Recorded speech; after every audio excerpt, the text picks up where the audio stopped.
Notice आहे भगवंताची, आता संसारामधलं लक्ष कमी करा आणि माझ्याकडे लक्ष द्या, हे भगवंतांनी सांगितलेलं असतं. म्हणून पहिल्यांदा गुडघे दुखायला लागतात, पाय दुखायला लागतात. पाय दुखायला लागले की आपण लक्षात द्या, बरोबर का, नोटीस आहे भगवंताची. पण आम्ही हुशार, गुडघा खराब झाला तर ऑपरेशन करून येऊ, खुर्ची आहेच की आपल्याला बसायला नाही. पण भगवान सोडत नाही. तुम्ही विसरला म्हणून काय झालं, तो दुसरी नोटीस पाठवतो. भगवान दुसरी नोटीस पाठवतो. तशी तर अगोदर पाठवलेली असते, केस पांढरे केलेली असते. केस पांढरे झाले की आपण ओळखायचं की आता संसारामधलं लक्ष कमी करायचं आणि भगवंताकडे लक्ष द्यायचं. पण आम्ही बरोबर विरुद्ध करतो. आता केस पांढरे व्हायला लागले की आमचं संसारामध्ये लक्ष जास्तच लागतं. आता तर कुठं सुरू झाले म्हणतो आम्ही.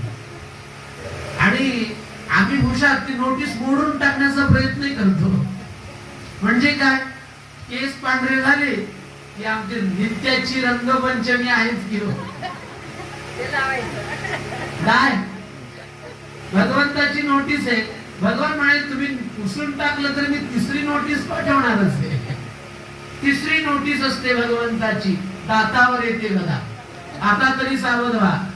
दात हलायला लागले, केस पांढरे झाले, पाय दुखायला लागले, त्या भगवंताच्या नोटीस आहेत. आता तुम्ही संसारातलं लक्ष कमी करा, भगवंताचं चिंतन करा. पण आम्ही दात हलायला लागले तरी डॉक्टरकडे जातो. 60 वर्ष असली तरी मला फिक्स दात बसवून द्या, चांगलं दिसलं पाहिजे. आता काय करायचे, दात ते दात पडायचं कारण असतं आता तुम्हाला नीट पचन होत नाही, बहु पदार्थ खा, थोडं थोडं खा असं सांगायचं असतं. पण आम्ही चांगले फिक्स दात बसवून आणतो. तरुणपणासारखं दात बसवून चांगलं दिसायला लागतं असं वाटतं आपल्याला. पण आतली यंत्रणा सगळी गेलेली असते. नोटीस आलेली असतात त्या भगवंताच्या. भगवंताच्या या नोटीस आहे, त्याच्याकडे आपण लक्ष दिलं पाहिजे. भगवंताचं चिंतन आपण या वेळी केलं पाहिजे.